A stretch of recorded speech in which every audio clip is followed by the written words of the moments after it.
பிளாஸ் தென்னிந்தியாவின் மிகப்பெரிய சர்வதேச பிளாஸ்டிக் கண்காட்சி. புதிய திட்ட யோசனைகளுடன் பிளாஸ்டிக் தொழில் முயற்சியை கிக் ஸ்டார்ட் செய்யுங்கள். இந்தியா சீனாவிலிருந்து 350க்கும் மேற்பட்ட கண்காட்சியாளர்கள், 75க்கும் மேற்பட்ட இயந்திரங்களின் நேரடி டெமோக்கள். ஜூன் 14 முதல் 17 வரை சென்னை வர்த்தக மையத்தில். அனுமதி இலவசம். அண்மை செய்தியாக நாம் பார்க்கிறோம். கர்நாடக முன்னாள் முதலமைச்சருக்கு பிடிவாரண்ட் கொடுக்கப்பட்டிருக்கிறது.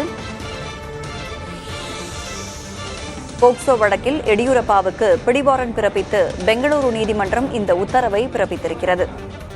கர்நாடக முன்னாள் முதலமைச்சர் எடியூரப்பாவிற்கு ஜாமீனில் வெளிவர முடியாத அளவிற்கு பிடிவாரண்ட் பிறப்பிக்கப்பட்டிருக்கிறது. போக்சோ வழக்கில் எடியூரப்பாவிற்கு எதிராக பெங்களூரு நீதிமன்றம் இந்த உத்தரவை பிறப்பித்திருக்கிறது. அண்மை செய்தியாக நாம் பார்த்துக் கொண்டிருக்கிறோம். தேவைப்பட்டால் எடியூரப்பாவை கைது செய்வோம் என்றும் கர்நாடக உள்துறை அமைச்சர் பரமேஸ்வரா கூறியிருக்கிறார். கர்நாடக முன்னாள் முதலமைச்சர் எடியூரப்பாவுக்கு ஜாமீனில் வெளிவர முடியாத அளவிற்கு பிடிவாரண்ட் கொடுக்கப்பட்டிருக்கிறது. அண்மை செய்தியாக நாம் பார்த்துக் கொண்டிருக்கிறோம்.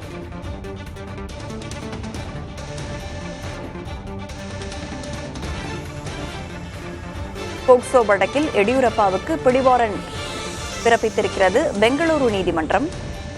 தேவைப்பட்டால் எடியூரப்பாவை கைது செய்வோம் என்றும் கர்நாடக உள்துறை அமைச்சர் கூறியிருக்கிறார். அண்மை செய்தியாக நாம் பார்த்துக் கொண்டிருக்கிறோம். 17 வயது சிறுமிக்கு பாலியல் துன்புறுத்தல் கொடுத்ததாக தொடரப்பட்ட வழக்கில் நீதிமன்றம் இந்த உத்தரவை பிறப்பித்திருக்கிறது. அண்மை செய்தி. கர்நாடக முன்னாள் முதலமைச்சர் எடியூரப்பாவுக்கு ஜாமீனில் வெளிவர முடியாத அளவிற்கு பிடிவாரண்ட் கொடுக்கப்பட்டிருக்கிறது. 17 வயது சிறுமிக்கு பாலியல் தொல்லை கொடுத்த வழக்கில் எடியூரப்பாவிற்கு பிடிவாரண்ட் பிறப்பிக்கப்பட்டிருக்கிறது. போக்சோ வழக்கில் எடியூரப்பாவுக்கு பிடிவாரண்ட் பிறப்பித்து பெங்களூரு நீதிமன்றம் இந்த உத்தரவை பிறப்பித்திருக்கிறது. அண்மை செய்தியாக நாம் பார்க்கிறோம்.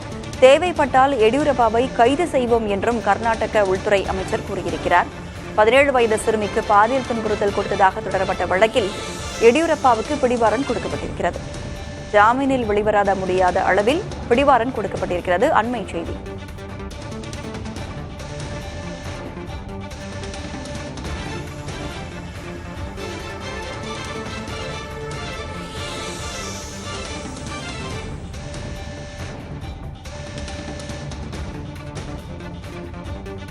கர்நாடக முன்னாள் முதலமைச்சர் எடியூரப்பாவுக்கு பிடிவாரண்ட் பிறப்பித்து பெங்களூரு நீதிமன்றம் உத்தரவு பிறப்பித்திருக்கிறது. போக்சோ வழக்கில் எடியூரப்பாவுக்கு பிடிவாரண்ட் பிறப்பித்து பெங்களூரு நீதிமன்றம் இந்த உத்தரவை பிறப்பித்திருக்கிறது. அண்மை செய்தியாக பார்க்கிறோம். தேவைப்பட்டால் எடியூரப்பாவை கைது செய்வோம் என்றும் கர்நாடக உள்துறை அமைச்சர் பரமேஸ்வரா கூறியிருக்கிறார். இது தொடர்பான கூடுதல் விவரங்களோடு ஜெகநாத் நம்மோடு இணைந்திருக்கிறார். ஜெகநாத், இந்த வழக்கினுடைய பின்னணி குறித்து சொல்லுங்க. மேலும் அடுத்த கட்ட நகர்வுகள்லாம் எப்படி இருக்கும் கர்நாடகாவில்? ராதா, கர்நாடக மாநில முன்னாள் முதல்வரும் பாஜகவின் மூத்த தலைவருமான எடியூரப்பா மீது போஸ்கோ வழக்கில் விசாரணைக்கு ஆஜராகும்படி சிஐடி தரப்பில் சம்மன் அனுப்பப்பட்டு இருந்த நிலையில் அந்த வழக்கில் அவர் ஆஜராகவில்லை. இந்த நிலையில் இந்த வழக்கில் இருந்து தனக்கு ரத்து செய்ய வேண்டும் என்று உயர் நீதிமன்றத்தில் எடியூரப்பா மனுவும் தாக்கல் செய்திருந்தார்.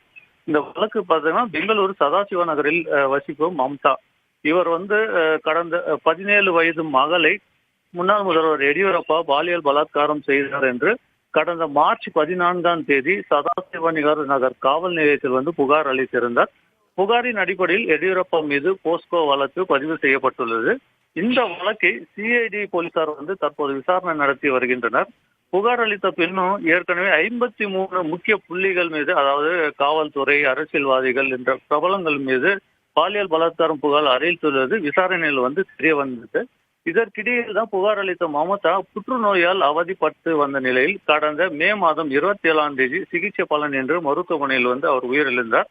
இத்துடன் இந்த வழக்கு முடிவுக்கு வரும் என எதிர்பார்க்கப்பட்டிருந்த நிலையில் இவர் இந்த வழக்கை ரத்து செய்ய கர்நாடக உயர் நீதிமன்றத்தில் மனு தாக்கல் செய்தார்.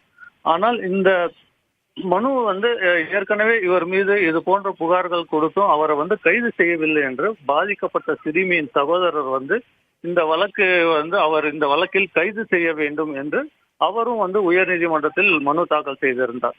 இந்த நிலையில் கடந்த 12ஆம் தேதி சிஐடி விசாரணைக்கு எடியூரப்பா ஆஜராகி இருக்க வேண்டும்.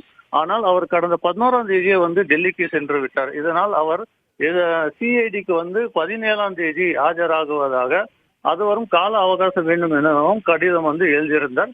இந்த ஒரு சூழ்நிலை தான் விசாரணைக்கு ஆஜராகாத போலீசார் வந்து எடியூரப்பா சம்மன் சிஐடி சம்மன் அனுப்பியிருந்த நிலை இந்த விசாரணைக்காக கர்நாடகா சார்பில் வந்து வழக்கறிஞர் வந்து நியமிக்கப்பட்டார். அதாவது மூத்த வழக்கறிஞர் அசோக் நாயக் என்பவர் வந்து இந்த வழக்கில் சிறப்பு வழக்கறிஞராக அரசு சார்பில் வந்து நியமிக்கப்பட்டுள்ளனர். இந்த நிலையில் தற்போது இன்று பெங்களூரு சிட்டி சிவில் கோர்ட் ஒன்றில் வந்து எடியூரப்பாவுக்கு எதிராக பிடி வாரண்ட் வந்து வழங்கப்பட்டுள்ளது. இந்த வழக்கில் அவருக்கு ஜாமீன் இல்லாமல் பிடி வாரண்ட் வந்து வழங்கப்பட்டுள்ளது. எந்த நேரத்திலும் அவர் வந்து கைது செய்யப்படுவார் என்பது கைது செய்ய ஒரு சூழ்நிலை வந்து தற்போது இருக்கிறது. இது கர்நாடகா அரசியலில் பெரும் பரபரப்பை வந்து ஏற்படுத்தியுள்ளது. ராதா, விவரங்களை வழங்கியமைக்கு நன்றி ஜெகநாத். ஐபிளாஸ் தென்னிந்தியாவின் மிகப்பெரிய சர்வதேச பிளாஸ்டிக் கண்காட்சி. புதிய திட்ட யோசனைகளுடன் பிளாஸ்டிக் தொழில் முயற்சியை கிக் ஸ்டார்ட் செய்யுங்கள். இந்தியா சீனாவிலிருந்து 350க்கும் மேற்பட்ட கண்காட்சியாளர்கள், 75க்கும் மேற்பட்ட இயந்திரங்களின் நேரடி டெமோக்கள். ஜூன் 14 முதல் 17 வரை சென்னை வர்த்தக மையத்தில். அனுமதி இலவசம்.